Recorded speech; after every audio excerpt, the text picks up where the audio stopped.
मुझे मुझे एक चीज पूछनी है। ये आपने कर्म समाधि बोला और दूसरा आपने बोला है कि वो कॉन्शियस माइंड और सब कॉन्शियस माइंड में क्या सुनिए, बैलेंस बनाना है। जब आप ऐसी स्थिति में जाते हैं ना, ठीक है, जहां आप कर्म करते हैं और आपका ध्यान सिर्फ आपके काम पर होता है, बाकी दुनियादारी खत्म, ठीक है।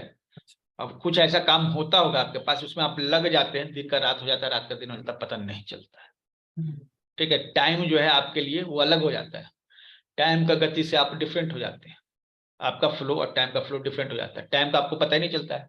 ऐसा भी काम होगा ना आपकी लाइफ में। अच्छा। तो हाँ ये जी। जब हम करते हैं तो समाधि की अवस्था को प्राप्त करते हैं, इसको फ्लो स्टेट ऑफ माइंड वही कहते हैं, फ्लो स्टेट ऑफ माइंड, ठीक है। और तो इसके अंदर ये नहीं होगा, जैसे मान लीजिए मुझे बहुत सारी चीजें होती हैं, ये भी करना है वो भी करना है, बहुत सारी चीजें हो जाती हैं, तो उसमें बैलेंस कैसे करना है? मतलब ये है, जैसे समाधि आपने बोला कि एक ही ध्यान एक ही जगह रखना है।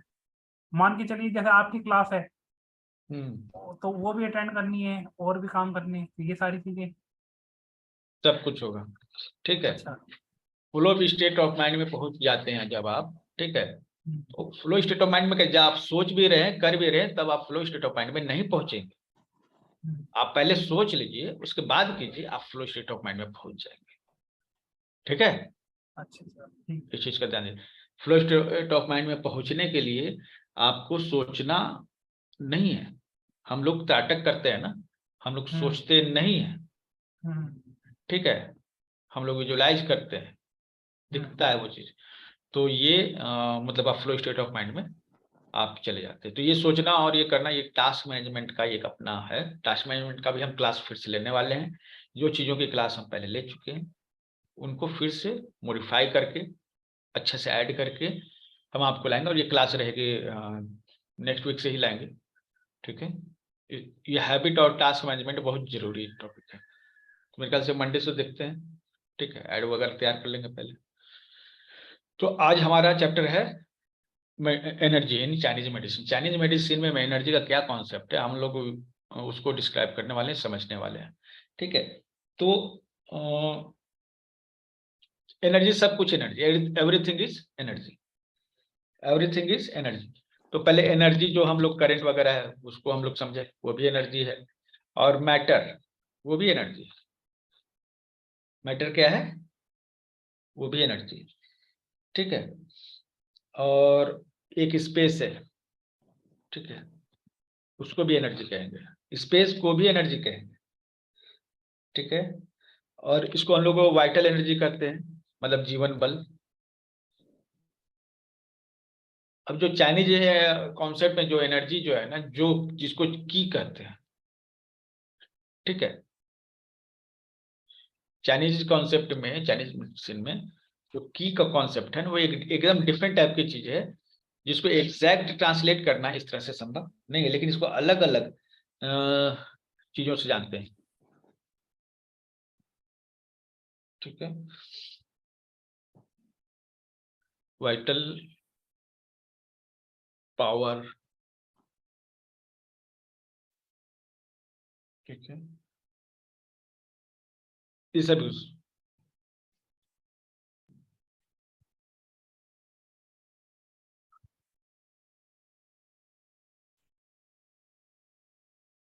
ये सब के अलग अलग नाम है, ठीक है, एनर्जी के। और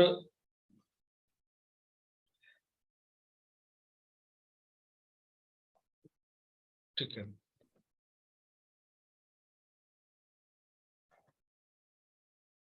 इसको अलग अलग लेवल पे समझने की जरूरत है, क्योंकि एक केवल एक सिंगल परिभाषा दे देने से नहीं होता है, ठीक है। एनर्जी जो है ना, चाइनीज कॉन्सेप्ट में एनर्जी दोनों है, मतलब कि फिजिकल और नॉन फिजिकल। जैसे प्रकाश भी एनर्जी है, और आपके घर में कोई पदार्थ है वो भी एनर्जी है, ठीक है। तो यहाँ पे एनर्जी हैज टू,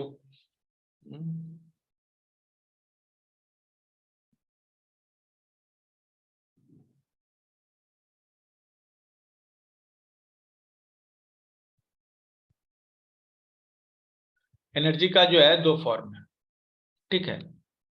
एक को हम लोग कहेंगे मैटर, ठीक है। दूसरा को हम लोग कहेंगे एनर्जी। एनर्जी भी एनर्जी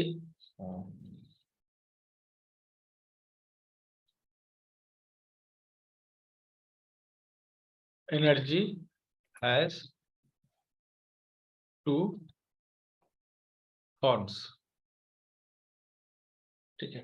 दो फॉर्म है, एक सॉलिड फॉर्म है, ठीक है,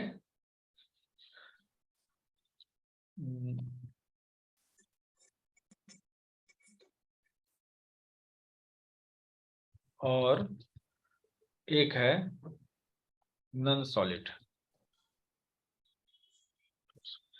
अच्छा, नॉन मटेरियल कर देते हैं।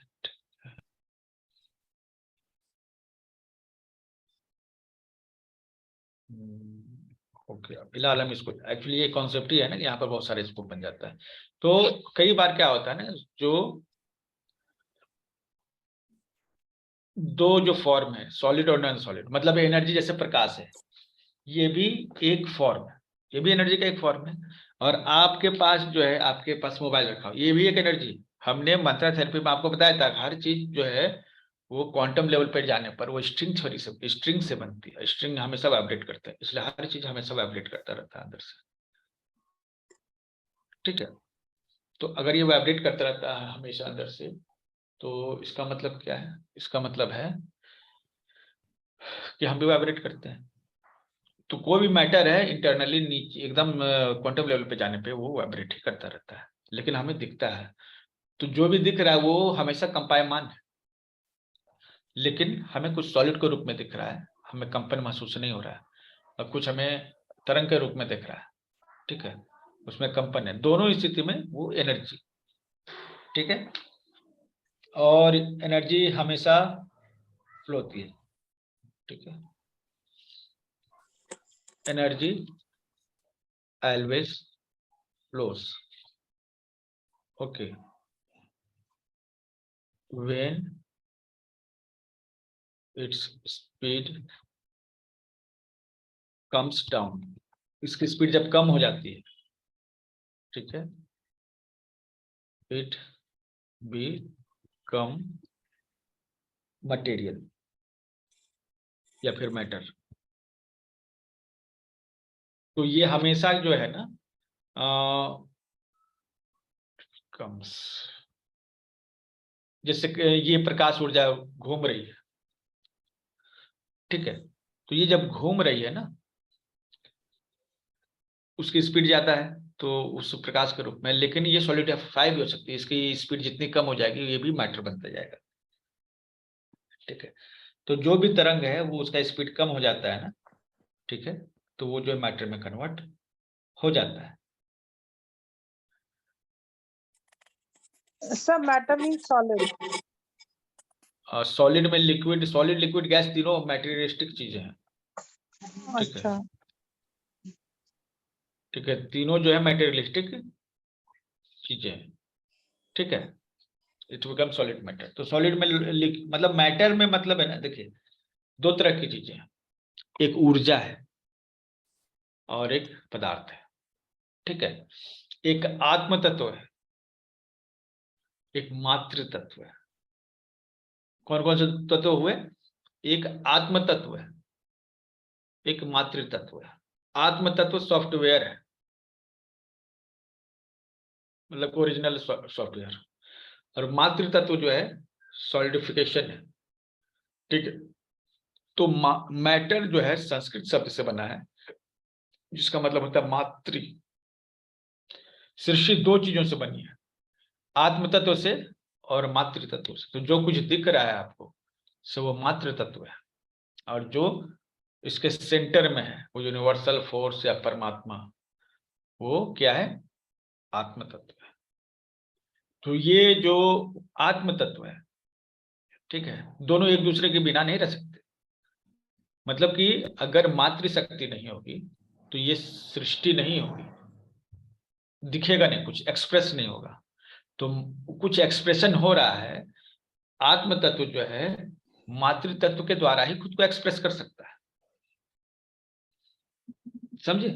मतलब कि अगर कोई परमात्मा है, ठीक है, तो वो जो है हमें प्रकट होगा किस रूप में? मातृ तत्व के रूप में। दोनों जब मिलेंगे ना तभी जो है सृष्टि की उत्पत्ति होगी। तो मातृ तत्व से ही बना है मैटर।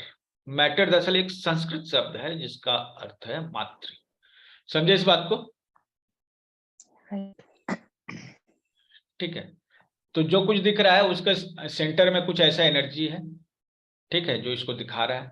तो ये मैटर जो है ना, ये है तो डेड, लेकिन इसको एक तत्व चाहिए। जैसे कि कोई जो है माँ जो है नहीं बन सकती जब तक कोई पुरुष का उसके साथ मिल ना हो। तो पुरुष तत्व जो है ना उसको हम लोग परमात्मा कर रहे हैं। और जो ये प्रकृति है ये मातृ तत्व है, माता है। तो नेचर अल्टीमेट मदर है। नेचर जो दिख रहा है, यूनिवर्स जो दिख रहा है, वो अल्टीमेट मदर है।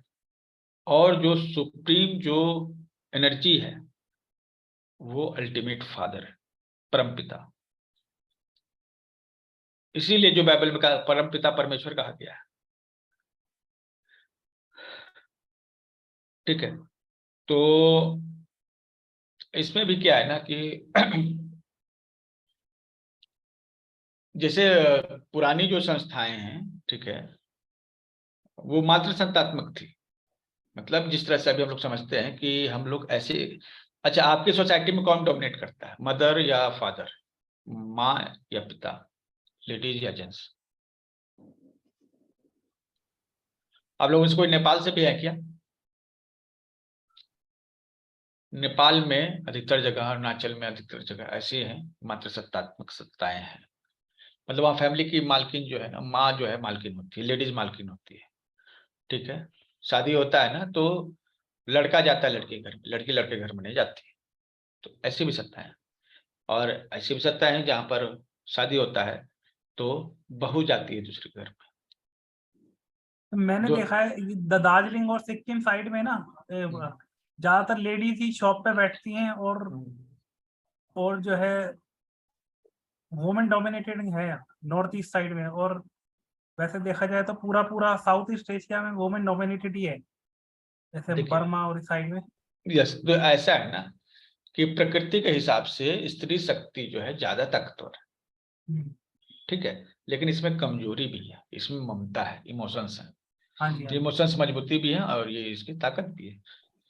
तो भारतीय संस्कृति में दोनों को बराबर महत्व दिया गया अर्धनारीश्वर के रूप में। लेकिन अलग अलग संस्कृतियों में कहीं मेल डोमिनेशन है, कहीं फीमेल डोमिनेशन है। आपका जो नॉर्मल जो भारतीय संस्कृति है वो मेल डोमिनेटिंग नहीं है और नहीं फीमेल डोमिनेटिंग है। आप लोगों से कितने को लगता है कि आपके घर में केवल मेल का ही चलती है?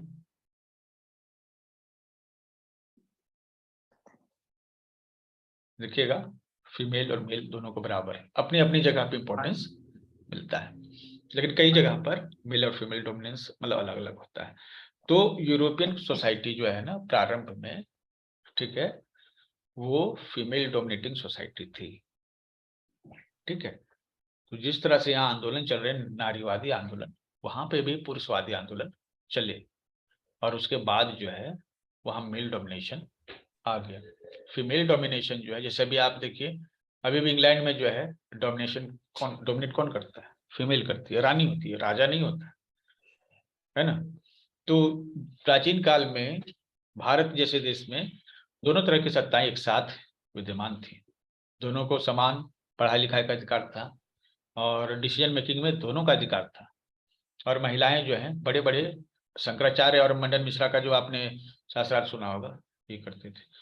तो मातृसत्तात्मक जो है, माता जो है या फिर फीमेल है, उसकी जो सबसे बड़ी खासियत क्या होती है?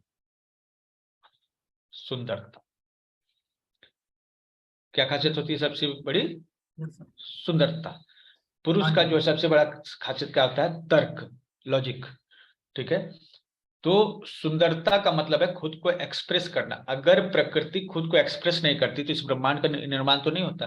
क्योंकि प्रकृति जो है या मैटर जो है, मातृशक्ति जो है, उसका स्वाभाविक गुण क्या है? खुद को एक्सप्रेस करना। ठीक है। इसलिए देखिए महिलाएं जो है मातृसत्तात्मक हैं, उनमें मातृसत्ता है, ठीक है। उनका जो है एक बड़ा जो है समय एक्सप्रेशन में बीतता है। अब गौर करें, अब मान लीजिए अब शादी हो गई, किसी को दिखाना नहीं, लेकिन फिर भी वो डेली जो है मतलब कि पूरा समय देंगे कि वो अच्छा दिखे। कहीं जाएंगे उनके दिमाग में कॉन्शियसनेस पहले से, एक मेल के लिए कॉन्शियस नहीं होता है, ठीक है, वो होता है, लेकिन कोई मेल है जिसमें ये फोर्स है। हम लोग आगे जाके पढ़ने वाले हैं कि ये जो एनर्जी है 2 फॉर्म्स में कन्वर्ट होती है, एक यिन एक यांग। तो यिन फोर्स है वो मातृसत्ता है और यांग फोर्स जो है पितृसत्ता है, ठीक है। तो यिन एनर्जी है ना एक्सप्रेशन को शो करती है, मतलब खुद को दिखाना। इसीलिए महिलाएं जो है खुद को दिखाने पर बहुत ध्यान देती है, ठीक है। अब किसी का चेहरा एकदम जो है गड़बड़ हो, ठीक है, कोई मतलब देखने लायक नहीं हो, लेकिन अपने भीतर से वो खुद को खूबसूरत समझती है, ठीक है। और ये एक सही बात भी है, जब आप खुद को खूबसूरत समझेंगे ना तो आप खूबसूरत हो जाएंगे, ठीक है, भले चेहरा अच्छा नहीं है, ठीक है। तो ये उनके भीतर होती है। तो यूरोप में क्या था, मातृसत्ताएं थी। और ये मातृसत्ताएं क्या थी, जब थी वहां पर मेल डोमिनेशन नहीं था, फीमेल डोमिनेशन था। तो कई सारे आंदोलन हुए, ठीक है। और उसके बाद जो है, जैसे पहले एक कॉन्सेप्ट था कि प्रकृति से ही मतलब कि यिन एनर्जी जो है ना उसी से पूरा यूनिवर्स बना है। यांग जो है एनर्जी देता है, लेकिन प्रकटीकरण कौन करता है, दिखाता कौन है। प्रकट नहीं होगा, दिखेगा नहीं तो सृष्टि बने कैसे। तो वो यिन एनर्जी के कारण होता है। तो हमारे यहाँ ये कल्चर था और अभी भी है, यिन और यांग दोनों में बराबर अर्धनारीश्वर रूप है, और यिन यांग थ्योरी इस पर काम करती है। यूरोप में क्या था कि समय थोड़ा धीरे धीरे बदला। अब कोई भी चीज वन साइडेड हो जाती है ना तो दिक्कत हो जाती है। जैसे वहां पर जो है महिलाएं जो है रानी होती थी और गुलाम की तरह ट्रीट करने लगी थी, गुलाम की तरह मर्दों को ट्रीट करने लगी थी। तो वहां एक इम्बैलेंस बन गया। इस इम्बैलेंस को तोड़ने के लिए आंदोलन हुए, ठीक है। तो पहले तो कहा गया कि नहीं भाई स्त्री पुरुष जो है समान है। उसके बाद जो है जो अलग अलग आंदोलन हुए उसमें साबित करने की कोशिश की कि स्त्री कम है, ठीक है। और बाइबल में लिखा हुआ है स्त्री का निर्माण, जैसे एडम है, पहले एडम बना मतलब पुरुष सत्तात्मक बनी, वहां पर जो है महिला सत्ता नहीं थी बाइबल के अनुसार। और ईश्वर ने जो परम पिता है, परम माता नहीं पिता है, परम पिता की तो कॉन्सेप्ट वहां पे उन्होंने दे दिया और उन्होंने सब कुछ बनाया, उसी ने सब कुछ बनाया। अब उसके बाद जो है जब आदम बना तो आदम की पसली से ईव बनी, ठीक है। मतलब जो लेडीज बनी, ठीक है, वो जेंट्स का ही पार्ट है, मतलब कि लेडीज को जेंट्स ने जन्म दिया, ये कॉन्सेप्ट लाया गया, ठीक है। और ये कॉन्सेप्ट जब आया, ठीक है, तो इस चीज को देखा गया कि एक महिला का जो है सबसे बड़ा पावर क्या है, एक सुंदरता और दूसरा सेक्स। ये ऐसी दो चीजें हैं जो सब पर भारी पड़ती है, अभी भारी पड़ती हैं। तो उन्होंने क्या इसको काउंटर करने के लिए ब्रह्मचर्य को जन्म दिया, सेलिबेसी। सेलिबेसी मतलब कि आप अगर ब्रह्मचारी रहते हैं, शादी ब्याह नहीं करते हैं, संभोग ये सब नहीं करते हैं, तो आप जो है बहुत ही शक्तिवान बनेंगे, ठीक है, और आप में ईश्वरीय ऊर्जा का संचार होगा। तो वहां पर ब्रह्मचारी को, सेलिबेसी को बढ़ावा दिया गया जबरदस्ती। अब ये सेलिबेसी जो है अभी आप देखिएगा कि बहुत सारी जो भारत में भी, आप जैसे कामाख्या वगैरह में चले जाइए, ठीक है, तो वहां पर जो स्त्री सत्तात्मक पूजा होती है, ठीक है, और वहां सेक्स एक पूजा का एक हिस्सा है, तंत्र का हिस्सा है, ठीक है। और वहां इतना महत्व दिया गया सेक्स को क्योंकि वो मात्र सत्तात्मक सत्ताएं हैं। यूरोप ने उसको काउंटर कर दिया और भारतीय समाज ने भी उसको काउंटर किया। किस तरह से किया, ब्रह्मचर्य को लाया, मतलब सेक्स का उल्टा क्या हुआ, ब्रह्मचर्य। तो इस ब्रह्मचर्य को फैलाया गया, हालांकि ये नेचुरल नहीं था। हम लोगों को क्या है ना, भारतीय संस्कृति न सेक्स को बढ़ावा देती है न ब्रह्मचर्य को बढ़ावा देती है। भारतीय संस्कृति ने सबका अलग अलग टाइम डिवीजन किया।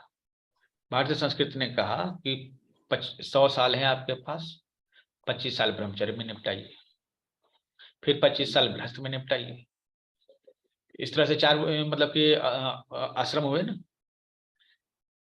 ठीक है। तो यहाँ आश्रम बना दिया गया जिससे इसमें बैलेंस रहा। वहां पर ये बैलेंस नहीं है। एक जगह जो है वो लाइफ को सेक्स के रूप में ही देखता है और एक जगह लाइफ को ब्रह्मचर्य के रूप में ही देखता है। दोनों एक दूसरे को काउंटर करते हैं, लेकिन इसके बीच की भी कोई व्यवस्था हो सकती है, वो उन्होंने नहीं देखी। जब यिन यांग थ्योरी आप पढ़ेंगे तो देखेंगे एक काला हिस्सा है, यिन यांग का जो सिंबल बना काला हिस्सा है, वो क्या है, यिन है, और एक सफेद हिस्सा वो यांग है। यिन और यांग में जब पढ़ेंगे तो ये दोनों इंटरचेंज होते हैं, लेकिन यिन और यांग को जोड़ता कौन, वो कौन सी चीजें जो यिन यांग का जो भी फिगर आप लिखिएगा ना, नेट पे सर्च कीजिए, ठीक है। यिन यांग का कोई भी एक फिगर जो है आप नेट पे सर्च कीजिए तो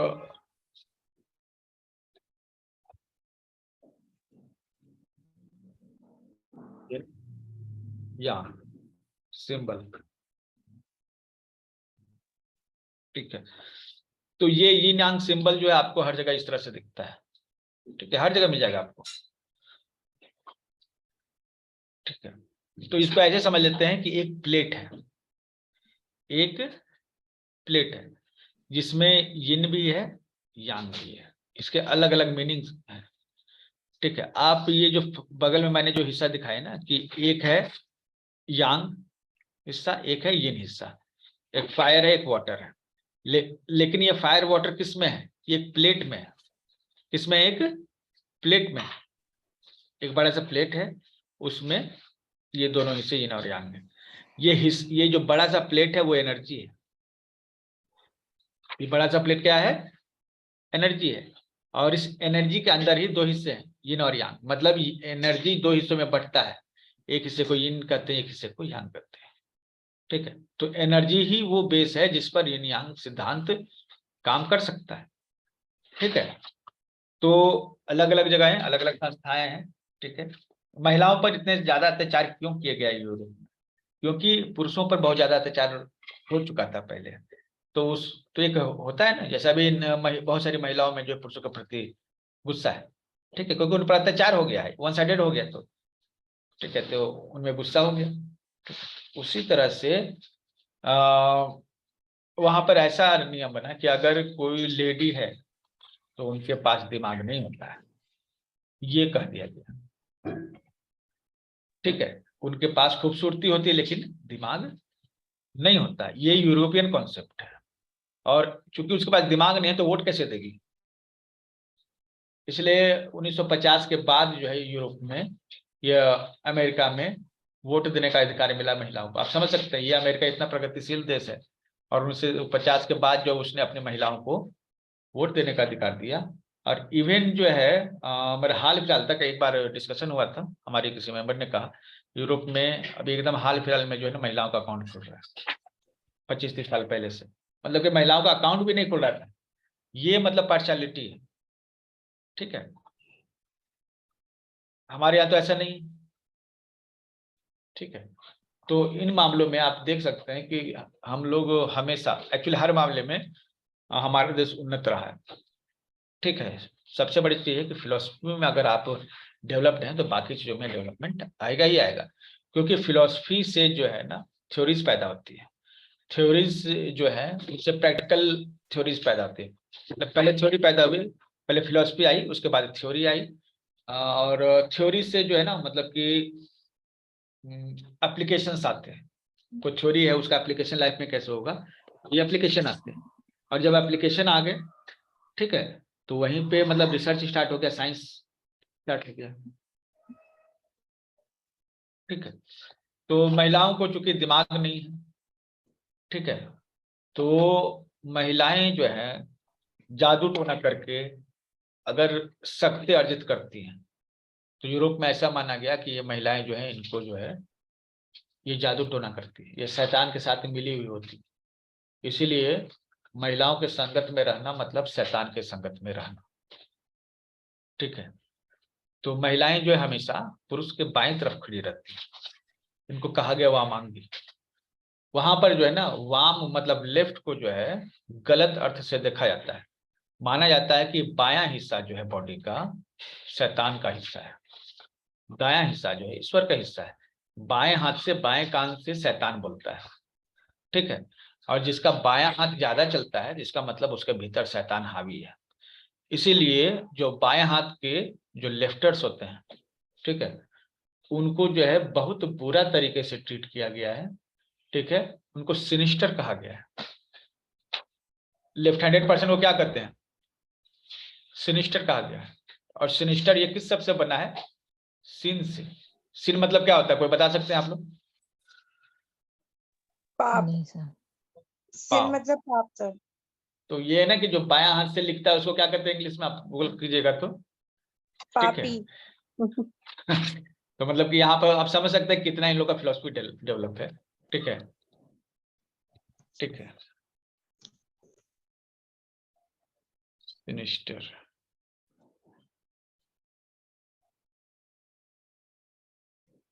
देख रहे हैं, यही सब है। मतलब शैतान के रूप में सिनिस्टर को देखा जाता है। सिनिस्टर मतलब क्या है? पापी। ठीक है, तो ये और हम लोग के यहाँ जो है, जो बाएं हाथ से चला लेता है वान, उसको क्या कहते हैं? सव्य साची। क्या कहते हैं? सव्य साची। मतलब कि हम लोग स्पेशल उसको जो है एक देते हैं। ठीक है, ठीक है। तो ये सिनिस्टर जो है मतलब लेफ्ट हैंडर्स को कहा जाता था, और इसका पब्लिकली मीनिंग क्या है आपका? जैसे खतरनाक, अशुभ। ठीक है, तो बाएं हाथ से लिखने वाले लोगों को अशुभ माना जाता है। ठीक है, तो ये उनको सिनिस्टर कहा गया जो बाएं हाथ से लिखते हैं। ठीक है, और अभी भी जो बाएं हाथ से लिखने वाले लोग हैं, काम करने वाले लोग हैं यूरोप में या ऐसे देशों में, उनमें से कई लोग तो इसलिए मर जाते हैं क्योंकि सब सिस्टम बना हुआ है राइट हैंडेड पर्सन के लिए। लेफ्ट हैंडेड पर्सन के लिए वो सिस्टम ही नहीं बनाते। ठीक है, राइट हैंडेड पर्सन के लिए सिस्टम बना हुआ है। जैसे पॉकेट आपका कहाँ रहता है? शर्ट में, लेफ्ट साइड में, ताकि आप आसानी से राइट हैंड से लिख सकें। ठीक है, बटन कैसे लगा हुआ है? ताकि आप आसानी से राइट हैंड से ओपन कर सकें। तो जितनी भी चीजें हैं वो राइट हैंडेड पर्सन के लिए बनी हुई है, लेफ्ट हैंडेड पर्सन के लिए नहीं बनी हुई। तो माना गया वहां पे कि लेफ्ट हैंडेड पर्सन जो होते हैं वो इविल होते हैं। ठीक है, और इसके लिए वो लोग कुछ ऐसा नहीं करते हैं। ठीक है, वो चाहते हैं कि ये लोग मर जाए, लेफ्ट हैंडेड पर्सन।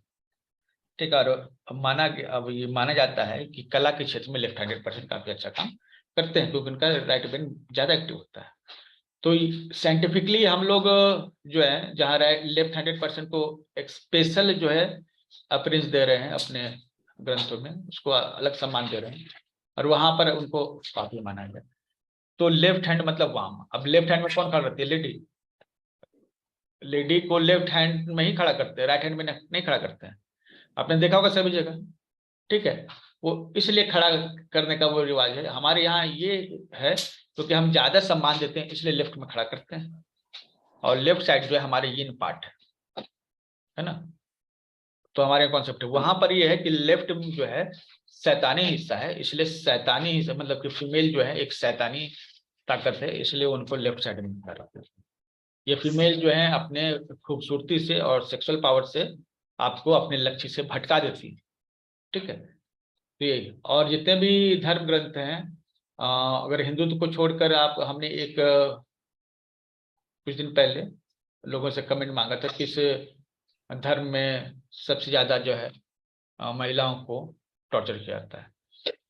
तो ऐसे तो जवाब हमें बहुत सारे मिले, ये कंट्रोवर्सी हो सकती है, लेकिन हमने उसमें सर्च किया कि किस धर्म में महिलाओं को सबसे ज्यादा अधिकार है, वो है हिंदू धर्म में।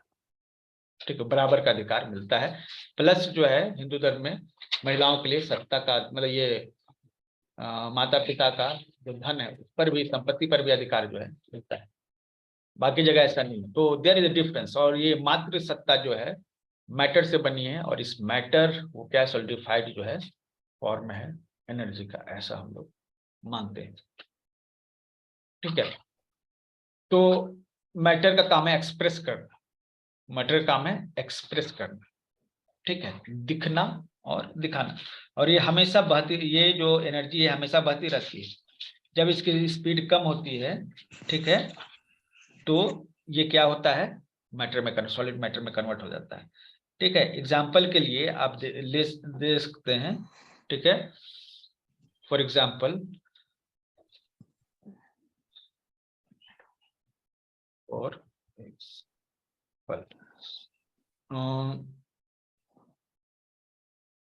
Water vapour,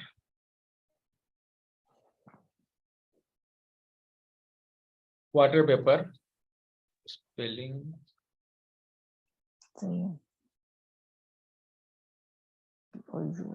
convert to, water vapour किसमें कन्वर्ट हो जाता है, वो कन्वर्ट हो जाता है आपका आइस में। ठीक है, तो वाटर वेपर क्या है, फुल ऑफ एनर्जी है। वाटर वेपर क्या है, फुल ऑफ एनर्जी है। और आइस क्या है, लेस ऑफ एनर्जी है। ये सॉलिड फॉर्म है वाटर का। तो यहाँ पर वेपर जो भाप है वो हमें बताता है कि ये ऊर्जा है, और इस ऊर्जा से, जैसे भाप वाला इंजन है चलता है ना, इसी वाष्प इंजन से चल सकता है। ठीक है, और आइस जो है, ठीक है, वो उसका सॉलिडिफाइड फॉर्म। भाप का इंजन का आविष्कार किसने किया, आप लोग जान रहे हैं? चलिए, जनरल नॉलेज तो होनी चाहिए। भाप का आविष्कार किसने किया? James Watt. James Watt. तो जेम्स वॉट के पहले कोई भाप इंजन नहीं बना था क्या? जेम्स वॉट ने अपने जीवनी में लिखा है कि भारत से जो अथाह पैसा आया, भारत से जो अथाह पैसा आया, ठीक है, यूरोप में, इंग्लैंड में, उसको रखने के लिए जगह नहीं थी। पैसा तो बहुत आ गया, लेकिन उसको कहीं लगाइएगा ना। तो उस समय जो आविष्कारक जो थे, उनको यह धन मिला जिसके कारण वो आविष्कार कर सके। ठीक है, तो पहली बात कि यहाँ पर क्लियर है कि जेम्स वॉट ने जो लिखा है वो स्पष्ट लिखा है कि भारत का पैसा यूरोप में गया, और स्पेशली इंग्लैंड में, क्योंकि यूरोप हमेशा कंगाली देश रहा है, हमेशा से, अभी भी है। आप रियलिटी में आप पाइएगा ना, बहुत ही जर्जर अर्थव्यवस्था है। ठीक है, इंग्लैंड की ये व्यवस्था है, वो अपने संसद को भाड़े पर लगाते हैं शादी ब्याह के लिए, संसद भवन को भाड़े पर लगा देते हैं, ये स्थिति। ठीक है, तो वो जो दिख रहा है ना, वो इंडियन करेंसी, जो भारत का पूर्व में जो पैसा फ्लो हुआ है, उसी पैसे से उनकी दुनिया अभी तक चल रही है। इतना पैसा उन्होंने यहाँ से लूट कर ले गया। ठीक है, और इसके पहले यूरोप में ट्रेड के नाम पर लूटमार होता था। ट्रेड मतलब होता था लूटमार करना, तो वहां पर लूटमार ही होता था। ठीक है, और लूटमार करने के लिए वो क्या करते थे, दिन में लूटते थे, रात को बैठ के शराब पीते थे, और ब्रेड जो है, मतलब वहां तो ब्रेड ही चलता था ना, खाते थे साथ में एक साथ। तो ब्रेड को वहां कहा गया पेनी, पेनी कहा जाता था। और कम मतलब साथ होना, तो साथ मिलके, क्योंकि वो रोटी खाते थे एक साथ, और अपना उस समय अपना जो लूट मार है उसका चीज जो है बंटवारा करते थे। तो जो ग्रुप है एक साथ मिलके लूट मार करता था, फिर शाम को बैठ के उसका बंटवारा करता था, और शराब और ब्रेड खाता था। तो साथ करते थे वो। तो साथ मतलब कम, साथ मतलब कम, CUM कम, और पेनी मतलब ब्रेड, तो उसको कहा गया कंपनी। कंपनी दो शब्दों से बना, कम और पेनी, साथ और ब्रेड। तो जो लूट मार करके साथ में रात को बैठ के ये खाना खाते थे, तो उनके ग्रुप को कहा गया कंपनी। कंपनी से बना है कंपनी। तो कंपनी का मतलब वहां पर होता था लूटमार करना, मतलब ग्रुप, लुटेरों का ग्रुप। और वो जो लूट मार करते थे, इस प्रोसेस को वो लोग कहते थे ट्रेड। ठीक है, ट्रेड कहते थे। ट्रेड का मतलब होता है लूट मार करना, और कंपनी का मतलब होता है मिल के लूट मार करने वाले लोग। अब जैसे वर्ल्ड ट्रेड ऑर्गेनाइजेशन क्या है? ये मिल के लूटने वाला सबसे बड़ी संस्था है। ये लूटते हैं, लेकिन लूटने का तरीका बदल गया है। ठीक है, तो ये वहां का था, और इसके कारण उनको बहुत पैसा मिला, जिस कारण वाटर वेपर से उन्होंने मशीनें बनाई, इंजन बनाए। ठीक है, और इंजन बनाने के लिए केवल इंजन बनाने से हो जाएगा? अच्छी कार अगर है आपके पास, अगर रास्ता भी तो होना चाहिए ना। अच्छी कार है तो रास्ता भी तो होना चाहिए। ठीक है, तो रास्ता कहाँ से आएगा? केवल कार बनाने से तो नहीं होता है। तो जहां पे इंफ्रास्ट्रक्चर डेवलप होगा वहीं तो रास्ता होगा ना।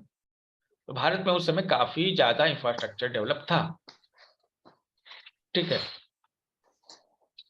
इतना ज्यादा रोड डेवलप था कि जो रोड होते थे ना, वो राज्य की तरह ट्रीट किए जाते थे। रोड जो है राज्य की तरह ट्रीट किए जाते थे। ठीक है,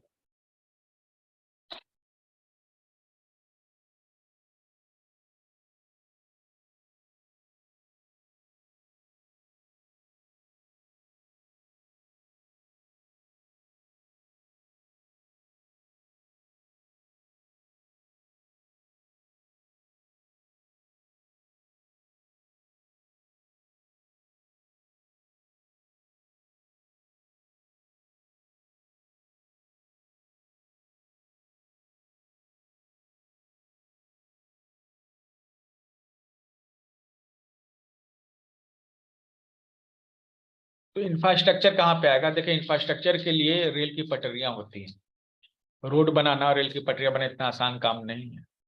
तो इंडिया में ये लोग कैसे मतलब रेल को ले आए? ये इसलिए ले आए ना कि यहाँ पर पहले से रेल गेज बने हुए थे। रेल के गेज बने हुए थे, मतलब जो पटरी पहले से यहाँ बनी हुई थी, ये पहले आप उन पर गाड़ियां चलती थी। जो ये घोड़ा गाड़ी है ना, वो चलते थे उस पे। और चूंकि पटरी पे सेट होता था उस तरह से, इसलिए वो ज्यादा तेजी से दौड़ सकते थे। तो घोड़ा गाड़ी चलाने के लिए यहाँ पटरियां यहाँ के राजाओं ने पहले बिछाई हुई थी, उस पर ये ट्रेन लेते आए। ठीक है, और अभी भी जो रेलवे का ट्रैक है, उसका जो डिस्टेंस है ना, एक्चुअली सेम वही है। ठीक है, उसको मीटर गेज, ब्रॉड गेज और ये ब्रॉड गेज कहते हैं। ठीक है, एक्चुअली वो जो रथ के दोनों पहियों के बीच की जो डिस्टेंस है, वही अभी रेलवे की भी डिस्टेंस है। वही डिस्टेंस, सेम डिस्टेंस है। तो मतलब यहाँ पे पटरियां बनी हुई थी, उस पर जो है रेल उन्होंने चलाया, और वो चला सके क्योंकि उनको पैसा मिला। पूंजीपतियों, वहां पर जो पैसे वाले लोग थे, और उनको पैसा कहाँ लगाना, क्योंकि बिजनेस था ही नहीं, लेकिन पैसा तो आ गया, तो इन सब चीजों में लगाया गया। ठीक है, और तो ये वाटर वेपर का जो आविष्कार हुआ, ये भारतीय पैसे से हुआ, और इतना पैसा वो लोग लूट के चले गए हैं। अभी भी उसी पैसे से वर्ल्ड बैंक चल रहा है। अगर आप कॉन्स्पिरेसी थ्योरीज में थोड़ा बहुत भी दिलचस्पी रखते हैं, अगर बुक्स वगैरह पढ़ेंगे इससे रिलेटेड, तो आपको पता चलेगा उसी पैसे से जो है यूएनओ चल रहा है। ठीक है, WHO चल रहा है, उसका सोर्स वही है। वो पैसा अलग अलग जगह से होते हुए वो हमारे ही पास आ रहा है, और हम ही और पैसे मतलब कि दे रहे हैं उनको। तो ये है। दूसरा चीज, आइस का आविष्कार किसने किया? आइस तो एक ऐसी चीज है जिसका बहुत ज्यादा यूज है, लेकिन यूरोपियन कंट्रीज में आइस बनाना कोई बहुत बड़ी चीज नहीं, क्योंकि ठंडा ही रहता है वहां पे। लेकिन भारत में आइस बनाना एक मुश्किल काम, क्योंकि यहाँ गर्मी है। राजा हर्षवर्धन जो थे, उन्होंने गर्मी में भी बर्फ को जमाने का आविष्कार किया। ये राजा हर्षवर्धन की देन है। वो एक बड़े वैज्ञानिक थे। उन्होंने बताया कि कैसे आप नमक का इस्तेमाल करके और वैक्यूम क्रिएट करके आप बर्फ बना सकते हैं पानी से। ये आपको मालूम था ये बात कि भारत में ही जो है राजा हर्षवर्धन ने बर्फ बनाया सबसे पहले आर्टिफिशियल तरीके से, नेचुरल तरीके से नहीं आया। नहीं सर, नहीं मालूम था। हाँ, ये नहीं बताई जाएंगे ना ये चीजें, क्योंकि अगर ये बताई गई चीजें तो आपके भीतर एक गर्व उत्पन्न होगा, ठीक है, आपके भीतर स्वाभिमान जगेगा।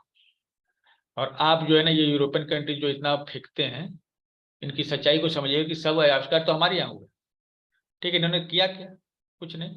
तो आप जो है ना इनको बड़ा नहीं समझिएगा। एक व्यक्ति का जो है स्वाभिमान जो है जुड़ा होता है उनके पूर्वजों से। एक व्यक्ति के क्या स्वाभिमान किससे जुड़ा होता है? उनके पूर्वजों से। अगर उनके पूर्वजों की कहानी उन्हें समझा दी जाए, उनके पूर्वज इतने बड़े थे, तो उनके भीतर जो स्वाभिमान पैदा हुआ। और अगर उनको बता दिया कि तुम्हारे पूर्वज तो गिरे थे, उनके पास नॉलेज नहीं था, हर मामले में गिरे थे, ठीक है, तो उसके भीतर स्वाभिमान घट जाएगा। तो किसी व्यक्ति के स्वाभिमान को तोड़ना है तो उसके पूर्वजों के प्रति उसमें हीन भाव उत्पन्न कर दीजिए। तो किताबें इस तरह से लिखी गई हैं भारत में कि आप अपने पूर्वजों के बारे में केवल गलत चीजें ही जानें। महाराणा प्रताप जो है 50 लड़ाई जीते और एक हल्दी घाटी वाली लड़ाई में वो हार गए। सो भी प्रमाणित नहीं माना जाता कि हल्दी घाटी की लड़ाई में महाराणा प्रताप ही जीते थे, ठीक है, लेकिन ऐसा लिख आपको बता दिया कि पूरा किताबों में लिख दिया गया कि महाराणा प्रताप हारे थे, ठीक है। और उसके पहले 49 लड़ाइयां वो जीते थे, उसके बारे में आपको नहीं बताया जाएगा। लेकिन वो एक लड़ाई हारे थे, उसके बारे में आपको इतना पढ़ाया जाएगा डिटेल से, ठीक है, आपको लगने लगेगा अरे भाई ये तो सही है, ठीक है। अंग्रेज जो है भारत पे राज किए इतने साल से इतने साल तक, अंग्रेजों ने कभी राज नहीं किया, ठीक है। अंग्रेज छोटे छोटे जो रियासतें थी, ठीक है, उससे भी कमजोर थे, लेकिन उन्होंने राज कहाँ किया फिर, ठीक है। दरअसल जो राजे रजवाड़े थे उनके साथ वो डील करते थे और उनके साथ जो है वो अपना टेक्नोलॉजी दिखा के हमारे यहाँ इतना टेक्नोलॉजी है, हमारे यहाँ ये है, हमारी न्याय व्यवस्था इतनी है। तो अपनी न्याय व्यवस्था को देखिए, हमारे यहाँ न्याय व्यवस्था बहुत बढ़िया है, जुडिशरी सिस्टम हमारा बढ़िया है। तो क्या है ना, राजा रजवाड़े के केस जो है ना धीरे धीरे अंग्रेजों के पास जाने लगे। तब भले देश आपका है लेकिन न्याय व्यवस्था किसकी है? अंग्रेजों की। जुडिशियल सिस्टम है किसका है? अंग्रेजों के। क्योंकि बताया गया कि अंग्रेज का जुडिशियल सिस्टम सबसे अच्छा है, इसलिए लोग जो है उसी को फॉलो करते हैं। जब सब केस उसके पास चले गए तो फिर उसको तो राज करना ही था। ये बता दिया कि जो उनकी शिक्षा व्यवस्था बहुत अच्छी है, इसलिए यहाँ पे गुरुकुलों की जगह जो है उनको मतलब कि मौका दिया गया स्कूल खोलने का। यहाँ पर कहा गया कि इनकी टैक्स व्यवस्था बहुत अच्छी है, तो टैक्सेशन को मतलब कि रिकॉर्ड करने का उन्होंने अधिकार ले लिया। 1773 में पहली बार जो है भारत में जमींदारी व्यवस्था फिर लागू की गई। मतलब 1773 के पहले जमींदार नहीं होते थे। और फिल्मों में ऐसा दिखाया जाता है कि पहले जमींदार होते थे, गरीब आदमियों का खून चूसते थे। आप पिक्चर में देखे होंगे, लेकिन सच्चाई ये है बिफोर 1773, 1773 के पहले, ठीक है, प्लासी की लड़ाई 1757 में भी, उसके कुछ दिन बाद, ठीक है, उन्होंने जो बंगाल की रियासत से मांगा टैक्सेशन का अधिकार, ठीक है, कि हमको चुंगी वसूली का, कर वसूली करने का अधिकार दीजिए। अगर वो इतने ही ताकतवर थे तो वो तो सीधे राज मांग सकते थे ना। जब उन्होंने बंगाल के राजा को हरा दिया तो प्लासी की लड़ाई में, तो सीधे वो राज कर सकते थे, लेकिन उन्होंने राज नहीं किया, ठीक है। उन्होंने, क्योंकि एक्चुअली उन्होंने लोग को लड़ाई लड़ी ही नहीं थी। ये किताबों में लिखा दिया कि प्लासी की लड़ाई हुई थी, एक्चुअली ये लड़ाई कभी हुई नहीं थी। तो ये सभी चीजें जो है आपको जो बताई जाती है कि आपका मोरल डाउन हो, आपका मोरल डाउन होगा, ठीक है, तो आप उनको सुपीरियर मानेंगे और फिर उन्हीं की बात सुनेंगे। तो ये जो बोलते हैं आप सुन लेते हैं। यहाँ चाइनीज मेडिसिन की जब बात हो रही है, चाइना में उनके पास क्या है? चाइना हमेशा से भारत का एक स्टेट रहा है। क्लियर हो लीजिए कि ये हम लोग चाइनीज मेडिसिन जब बात करते हैं तो ये एक्चुअली इंडियन मेडिसिन ही है, ठीक है। इस भ्रम में कभी मत रहिए कि चाइना ने दिया है हमको ये सब। इसके दो कारण है। पहला कारण तो यह है कि चाइना भारत का ही हिस्सा रहा है। अब मान लीजिए आप पाकिस्तान है, पाकिस्तान भारत का हिस्सा रहा है। सिंधु नदी जो है वहां पे, हमारे यहाँ तो है नहीं, लेकिन हम लोग सिंधु को अपना मानते हैं ना, कि सिंधु नदी के तट पर ही एक सभ्यता विकसित हुई। तो अभी वो अलग हो गया। अभी हम कह रहे हैं कि अब हम क्या कहेंगे कि हाँ भाई पाकिस्तान में ही सभ्यता विकसित हुई, वो भारत का ही हिस्सा था ना, अभी अलग हुआ है, तो कोई दूसरी जगह नहीं हो गई। सेम उसी तरीके से चाइना भी अपना ही हिस्सा रहा है। चाइना का जो है अभी जो नक्शा आप देखते हैं, ये 1948 के बाद डेवलप हुआ है, ठीक है। और ये भी जो है लूट मार किया हुआ नक्शा है। थोड़ा मंगोलिया को उधर लपेट लिया, यहाँ पर तिब्बत को लपेट लिया, जो आसपास के जितने भी देश थे उनको उसने चढ़ाई कर ली, ठीक है, लीगल इलीगल तरीके से। और अभी चाइना इतना बड़ा दिखता है, अदरवाइज चाइना कितना बड़ा है आप नक्शे पर देखिएगा। चीन की दीवार है, चीन की दीवार के उत्तर में जो हिस्सा छोटा सा है, बस वही प्राचीन चीन था। चीन के दीवार के उत्तर में आप देखिएगा, अब चीन की दीवार के उत्तर में जाइएगा ना, तो अभी जिस चाइना का नक्शा निकाल लीजिए, उसमें चीन की दीवार देखिए, तो पता चलेगा कि चीन की दीवार के उत्तर में थोड़ा सा जगह है, उससे 4 गुना ज्यादा जगह जो है चीन के दीवार के दक्षिण में, साउथ में।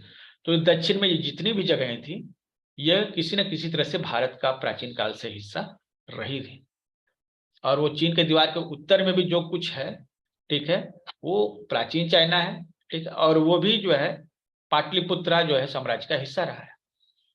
चंद्रगुप्त और अशोक के समय में वो वहां भारत का ही हिस्सा था। वेनसांग जो है, या चाइनीज जो भी लोग आते हैं जिनके बारे में आप पढ़े हैं कि उसने आकर ये लिखा, स्पेशली वेनसांग का नाम लेते हैं, वेनसांग ने कहीं नहीं लिखा है कि वो चाइना से आया है। वेनसांग ने कहीं नहीं लिखा है कि वो चाइना से आया है इंडिया में, ठीक है।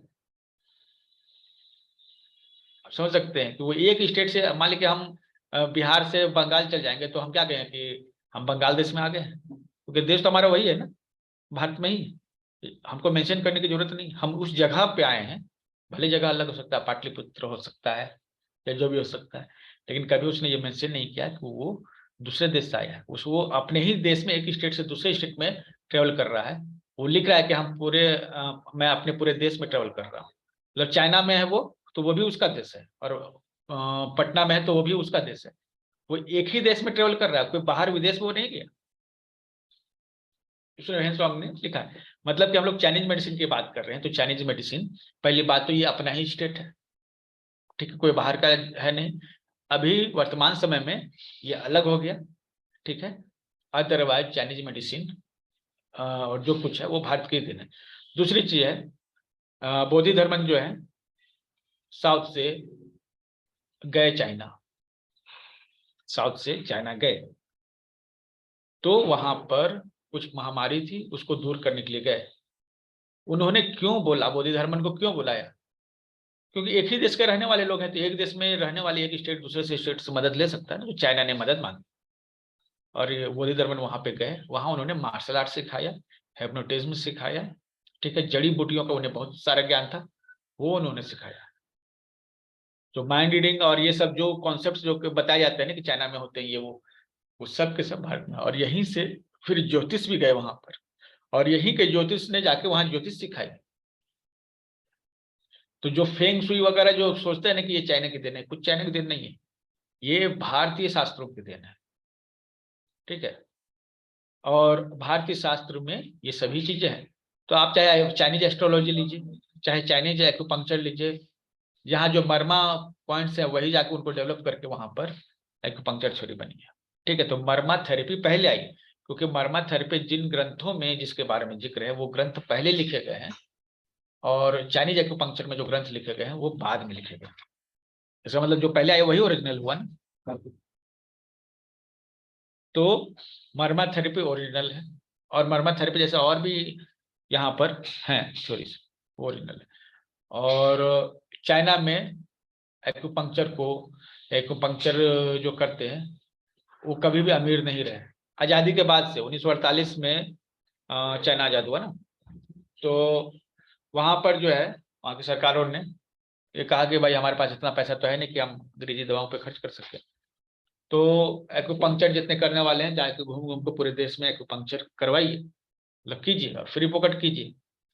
अब वो जो ऐसे लोग थे कि उनके पास जूते भी चप्पल भी नहीं होते थे, तो वो पूरे देश में फैले और पूरे देश में जो है उन्होंने एक्यूपंक्चर के थ्रू जो है बीमारियों को ठीक किया, और इसी से उनका जो है दवाओं पे खर्च जो है एकदम नहीं के बराबर था, जिस कारण से चाइना डेवलप हुआ। तो चाइना डेवलप हुआ तो उसके पीछे जो है चाइनीज एक्यूपंक्चर का बड़ा हाथ है। और इसको करने वाले लोग कौन थे? वो बेयरफुट डॉक्टर्स थे, जिनके भीतर एक बात थी कि अपने देश को हमें खड़ा करना है, क्योंकि हमारे पास पैसा नहीं है कि हम दवा खरीद सके, इसलिए हम जो है क्या करेंगे, हम एक्यूपंक्चर का यूज करके करेंगे। तो ये बेयरफुट डॉक्टर्स के वजह से ही पूरा चाइना अभी खड़ा है, क्योंकि दवाइयों का वो एक बहुत बड़ा खर्च जो हो सकता था वो नहीं हुआ, ठीक है, और वो नेचुरल जीवन जीते रहे। तो ये तो कॉन्सेप्ट ही ये अपना क्लियर हो जाना चाहिए कि चाइनीज मेडिसिन कहते जरूर है, लेकिन इसका ओरिजिन कहाँ से है? वो भारत में है, ठीक है।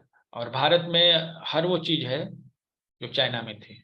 अब वहां पर जो है स्थितियां थोड़ी डिफरेंट है, ठीक है। वहां पर कीड़े मकोड़े जो है लोग खाते हैं, हर जानवर खाते हैं, ठीक है। और वहां पर वही डेवलपमेंट हुआ, यहाँ पर पौधे ज्यादा थे, औषधियां ज्यादा थी, इसलिए यहाँ पर आयुर्वेद पनपा ज्यादा डेवलपमेंट में। और वहां पर जो कीड़े मकोड़े के बारे में वो ज्यादा साइंस है, मांस जो है, मांस को किस तरह से हम इस्तेमाल करें कि बीमारी को ठीक कर सकें, ये वहां पर कॉन्सेप्ट है। वहां पर जो है डॉग ईटिंग फेस्टिवल होता है, कुत्ते को मार के खाते हैं, कुत्ते को पालते हैं, जिस तरह से यहाँ भेड़ बकरियां पालते हैं और फिर उसको सेल कर देते हैं, ठीक है। तो वहां पर डॉग ईटिंग फेस्टिवल है। उसी तरह से वहां पर कुत्तों को पालते हैं, कुत्तों को ले जाते हैं और बेच के आते हैं मार्केट में, और फिर जो है अलग सा फेस्टिवल ही है जहां पर कुत्तों को खाते हैं और उनको काट कर। ये मासूम कुत्ते जो हैं उनको देख के भी उनका दिल नहीं पछता, क्योंकि उनके भीतर ये चीजें आ गई कालांतर में। प्राचीन काल में ऐसा नहीं था, मध्य काल में ऐसा नहीं था, और आधुनिक काल में भी जो है 60-70 साल पैसा नहीं था ज्यादा, लेकिन वहां की सरकारों ने इन चीजों को प्रमोट किया, ठीक है।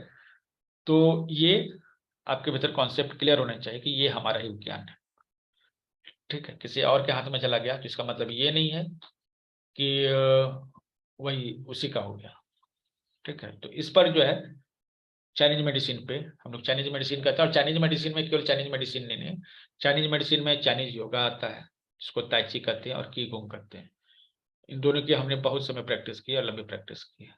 फिर चाइनीज मेडिसिन में चाइनीज हर्ब्स आते हैं, हर्ब्स मतलब आयुर्वेद का जो हिस्सा है चाइना का वो आता है, ठीक है, ठीक है।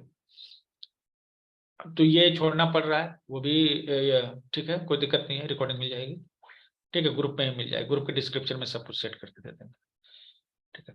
तो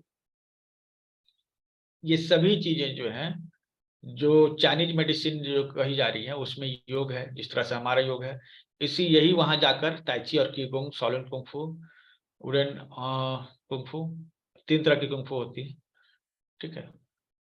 तो एक तो हम जानते हैं शाओलिन कुंफू, वुडन कुंफू उतना पॉपुलर नहीं है, लेकिन है वो भी।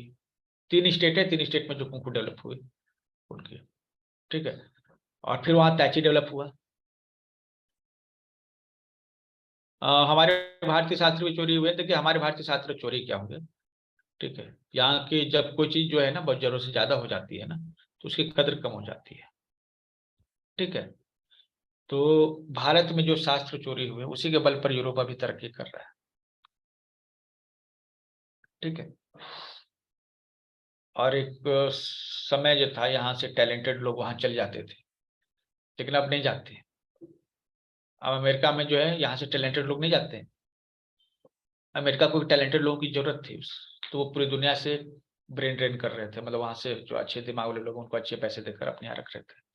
अब जरूरत नहीं है, अब जो है अमेरिका को जरूरत नहीं है इंडियन माइंड की, क्योंकि वहां पर ये जो लोग जो है मतलब कि जाके वहां सेटल हो गए और पूरा डेवलप कर दिया उन्होंने यूएसए को।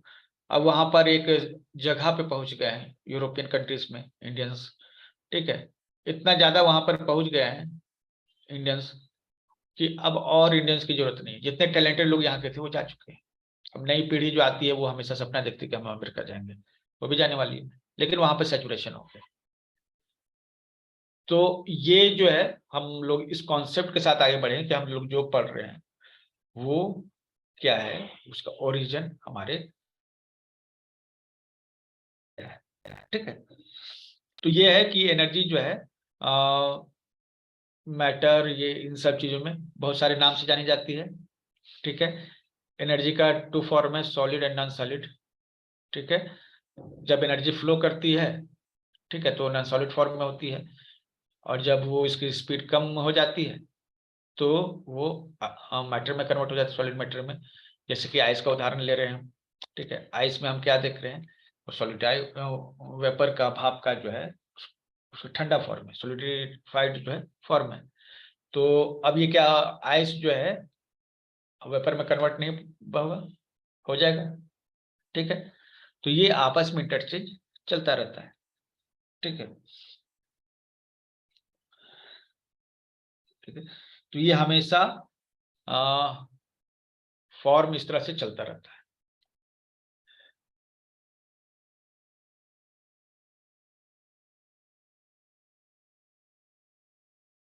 It continues to change its form, मतलब ये अपना रूप जो है भाप से बर्फ में, बर्फ से भाप में, ये अपना फॉर्म जो इस तरह से बदलती रहती है, ठीक है। अब जो है हमारे शरीर में भी जो तरल है वो भी एनर्जी का ही फॉर्म है, ठीक है। तो our body fluids,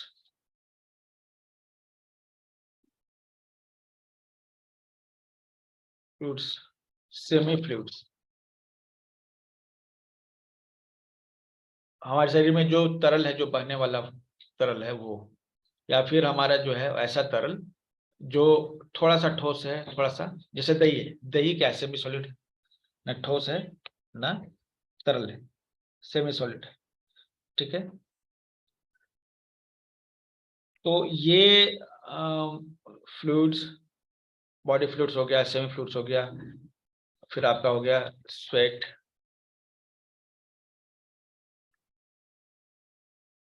urine, blood, etc, ये जितने भी तरल पदार्थ हैं आर कंडेंस फॉर्म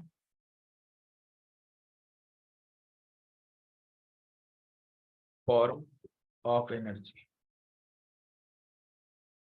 ठीक है। तो ये सभी जो है एनर्जी ही है, लेकिन वो जमी हुई एनर्जी, ठीक है। वो किस तरह की एनर्जी है, जमी हुई, ठीक है, सॉलिड हो गया। जिस तरह से भाप जम गया तो पानी हो गया, उसी, और भाप क्या है, एनर्जी है, और पानी या बर्फ क्या है, सॉलिडिफाइड फॉर्म है उसका, है ना।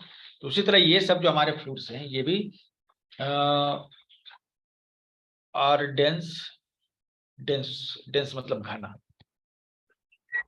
Dense condensed form and form of energy, ये जमे हुए कंडेंस फॉर्म है एनर्जी के, ठीक है।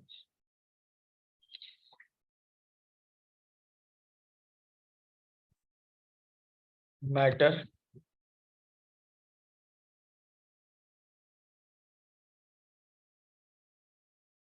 also become energy,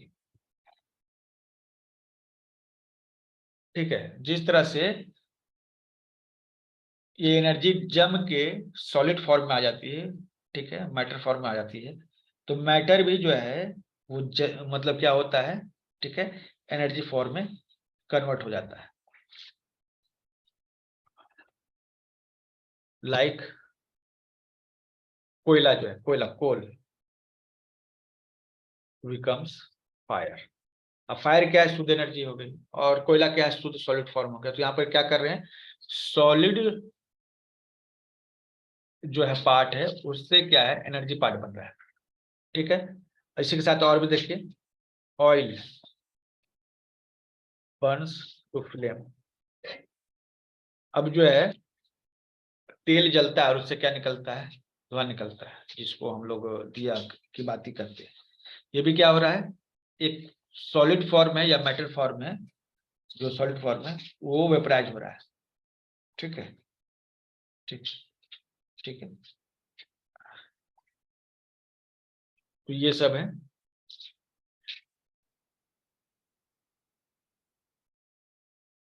ठीक है, इसके अलावा भाप तो हमने कही, भाप जो एनर्जी का फॉर्म है एक तरीके से, वो भी एक तरह की एनर्जी है। ठीक है, तो गैसेस सूक्ष्म लेवल है, तो ये भी मतलब कि सूक्ष्म लेवल पर सॉलिड ही है, लेकिन क्या है कि वो एनर्जी के रूप में ज्यादा है। ठीक है, वेपर्स, गैसेस, वेपर्स। ठीक है, wind, etc are form of energy। ठीक है, अब देखिए वेपर की बात करें, भाप हुआ या फिर गैस हुआ, ये सब एनर्जी का फॉर्म है। ठीक है, विंड, विंड और एयर में क्या अंतर है, कौन बताएगा, बताइए जरा। What is difference between wind and air? Can anyone guess what is difference between wind and? Speed है, विंड में विंड स्पीड में है, स्पीड है। हाँ एनर्जी है, लेकिन एयर में वो स्टील भी हो सकता है, स्टील ही होगा। ठीक है, जब वो बाती है उससे विंड करते हैं। ठीक है, और इस लिस्ट में और भी नाम जुड़ सकते हैं, इस लिस्ट में और क्या नाम जोड़ते हैं? ठीक है, इलेक्ट्रिसिटी, इलेक्ट्रिसिटी भी है। ठीक है, बायो एनर्जी जो हम लोग के शरीर में है, उसको वाइटल एनर्जी भी करते हैं। ठीक है, ये सब एनर्जी का फॉर्म है। तो हमारे बॉडी को जो चलाने वाली ऊर्जा है वो बायो एनर्जी है। जो इलेक्ट्रॉन का फ्लो होता है उससे जो ऊर्जा मिलती है वो क्या, इलेक्ट्रिसिटी है। और हवा चलती है, कौन सी ऊर्जा होती है, विंड एनर्जी होती है। ठीक है, भाप है वो भी देखिए वो एनर्जी का फॉर्म है, गैस भी एनर्जी का फॉर्म है। ठीक है, ये सब की के अलग अलग फॉर्म्स हैं। ठीक है,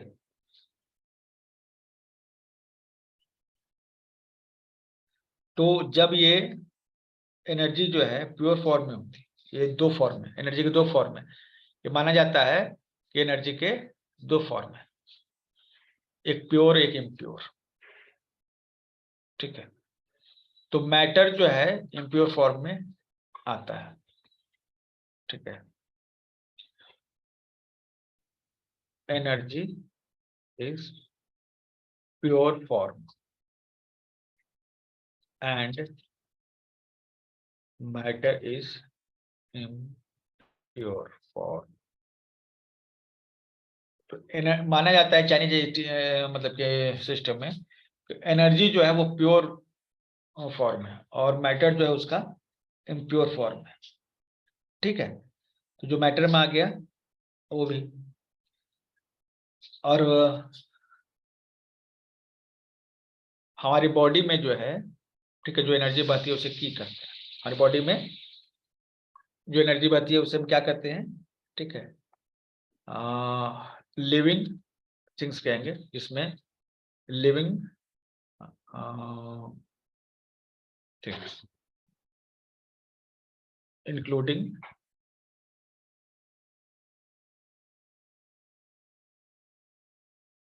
मैन।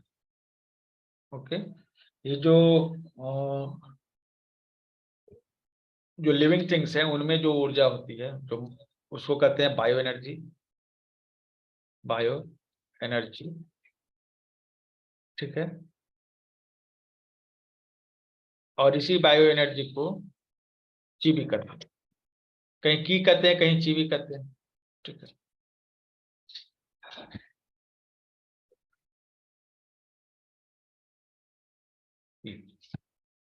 तो हमारा जो बॉडी है वो भी जो है एक लिविंग थिंग है। ठीक है,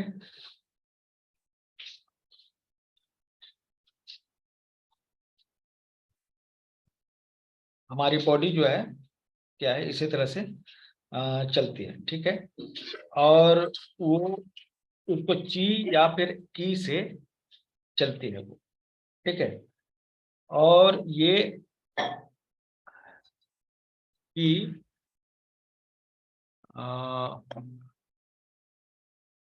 डू मेनी वर्क्स, की जो है बहुत सारे काम करती है, and according to its work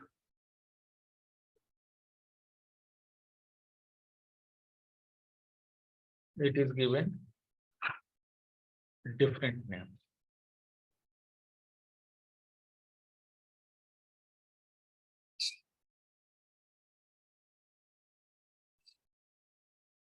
मतलब कि हमारी बॉडी में जो है एनर्जी जो हमको चलाती है, या फिर जो लिविंग ऑर्गेनिज्म जो भी है, ठीक है, लिविंग थिंग्स जो है या लिविंग बींग्स जो है, उनको चलाने के लिए जो है बायो एनर्जी की जरूरत पड़ती है, ठीक है। तो की डज मेनी वर्क एंड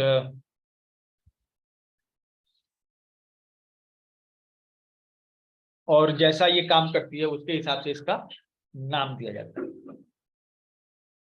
ठीक है। और जैसे न्यूट्रिशन की हो गया, ठीक है, एग्जाम्पल में न्यूट्रिशन की, न्यूट्रिटिव की, जो हमारा न्यूट्रिशन करती है वो न्यूट्रिशन की कहलाती है, ठीक है।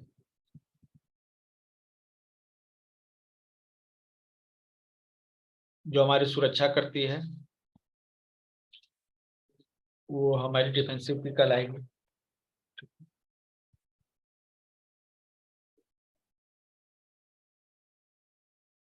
प्रोटेक्टिव की भी बोलते हैं ना सर? क्या? प्रोटेक्टिव की। प्रोटेक्टिव की जो प्रोटेक्शन देती है, प्रोटेक्टिव की हो गई, ठीक है। तो एटीसी, ठीक है, तो जैसा वो काम करती है ना उसी के हिसाब से उसका नाम पड़ जाता है। तो मेन है बायो एनर्जी, जिसको की भी कहते हैं, ये लिविंग बींग्स के लिए होती है जो जिंदा रहने वाले हैं, ठीक है। तो ये जो है ये हमारी बॉडी को रन करती है, और हमारी ये बहुत सारे काम करते हैं, तो जहाँ जैसा काम होता है उसके हिसाब से इसका नाम हो जाता है।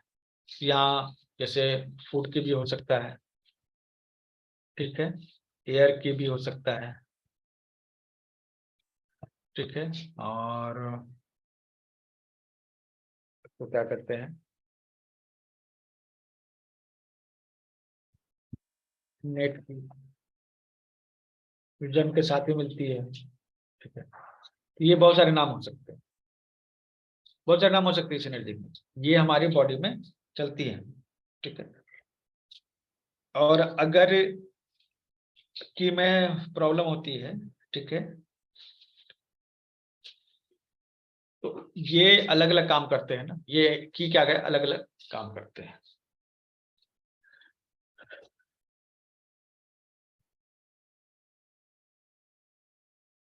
When E works in balance,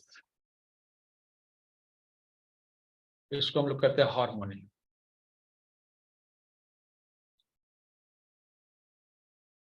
जब ये की जो है अगर बैलेंस, ठीक है, में काम करती है, बैलेंस फॉर्म में काम करती है, तो उसको हम लोग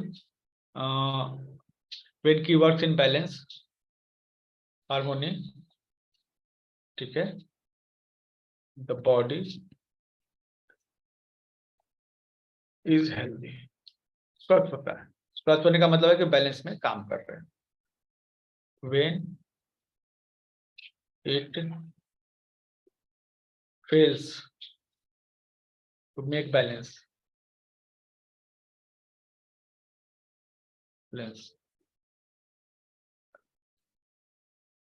तो इसको हम लोग कहते हैं डिसहार्मोनी।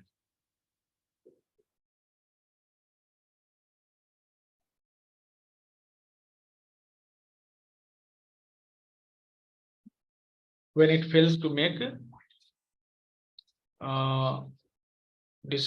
ये बैलेंस ये नहीं बनाती है ना, ठीक है।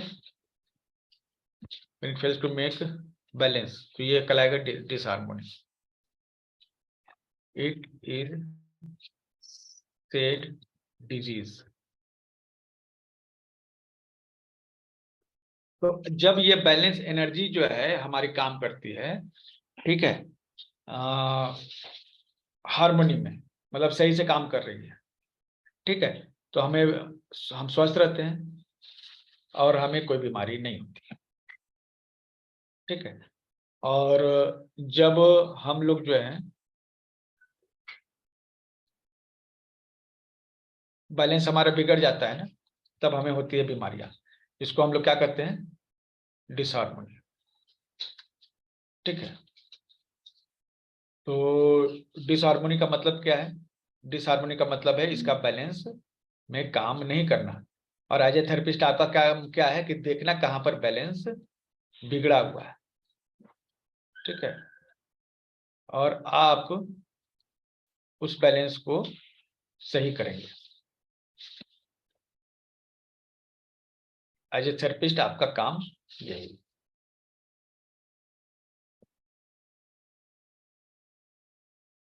इसका लिंक हम दे देंगे, ठीक है। तो ये गूगल ड्राइव का लिंक, ये टेम्पलेट जो बना रहे हैं अभी, तो डेली इसी में अपडेट होता जाएगा। एक बार आप इसको सेव कर लीजिएगा, तो डेली जो चेंज होगा ना इसमें यहाँ पर दिख जाएगा, ठीक है। ये कलर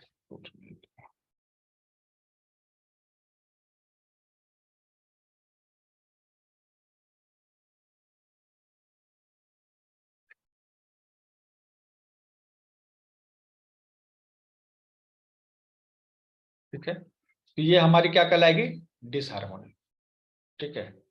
तो हम लोग उसको क्या कहते हैं, बीमारी कहते हैं, ठीक है। और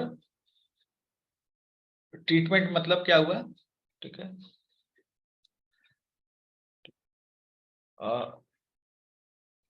एक्यूपंक्चरिस्ट लिखते हैं, थेरेपिस्ट नहीं लिखते।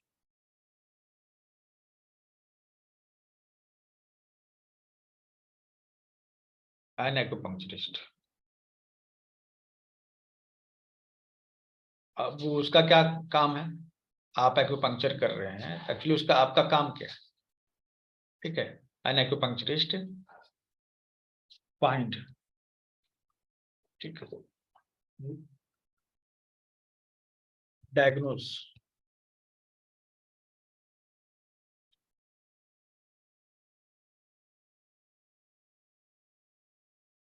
ये क्या करता है, एक एक्यूपंक्चरिस्ट जो है वो डिसहार्मोनी को जो है डायग्नोज करता है, ठीक है।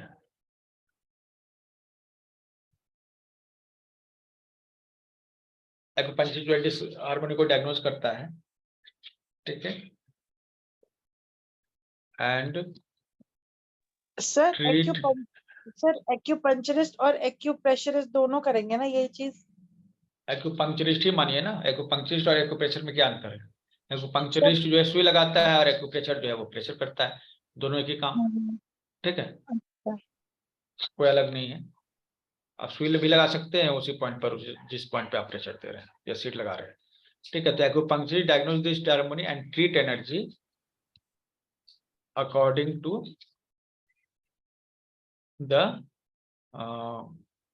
Pattern, energy pattern. एनर्जी को ही हम लोग यहाँ की करते हैं, इस चीज को ध्यान रखना है।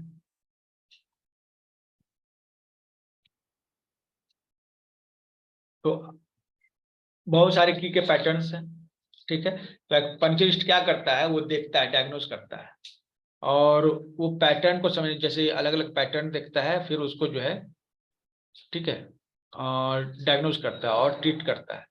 तो जो पैटर्न बने हुए पैटर्न है उनके हिसाब से सेट करता है किस पैटर्न पे सेट हो रहा है, ठीक है, ठीक है। और when the circulation,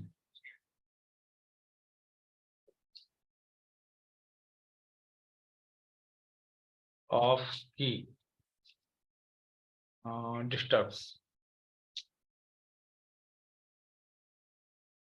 डिस्टर्ब्स जब सर्कुलेशन जो एनर्जी का है डिस्टर्ब हो जाता है, स्टैग्नेट, ठीक है, ये रुक जाता है, ठीक है, देन इट सॉलिड हो जाता है। जब एनर्जी कहीं रुक जाएगा ना तो क्या हो जाएगा, हमने अभी बताया, वो सॉलिडिफाई हो जाएगा, ठीक है। और जब सॉलिड हो जाएगा तो क्या बन जाएगा, बिकम ट्यूमर,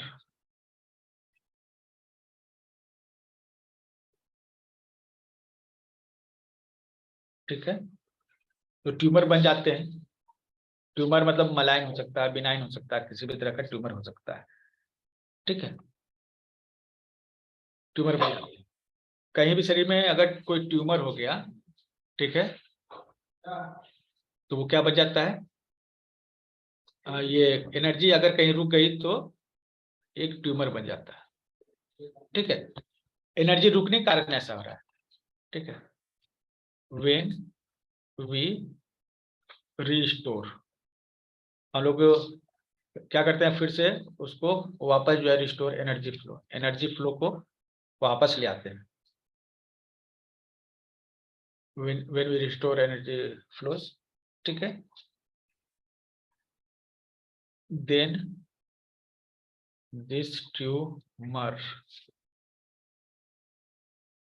disappear,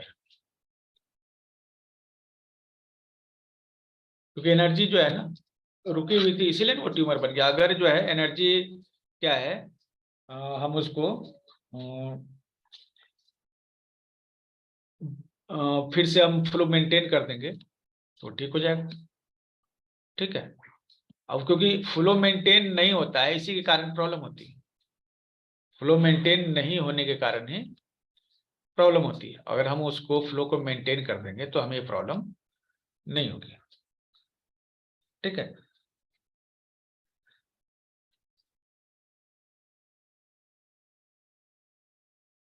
अब जो है अच्छा, आज इतना ही तक, बाकी फिर कल करेंगे। Right sir. ओके, ये जो है ये लिंक इसको शेयर कर देते हैं। ये एक बार आप सेव कर लीजिएगा ना तो आपको ये हमेशा आपके पास रहेगा, और यही फिर आपको मिल जाएगा उस फॉर्म में, क्या करते हैं,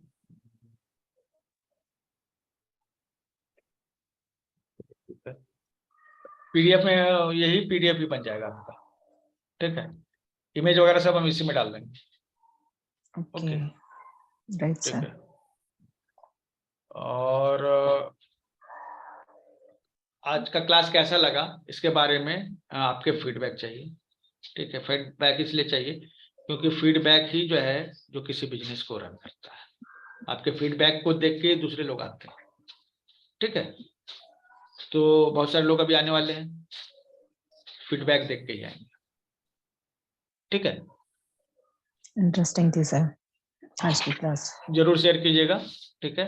ग्रुप में ही सर। शेयर कीजिएगा जो आपकी फीलिंग्स है जो, और हमारी कोशिश रहेगी कि हम अपने तरफ से अपना बेस्ट दे सकें, ठीक है। इसीलिए हमने जो है क्लासेस को थोड़ा कंडेंस किया है।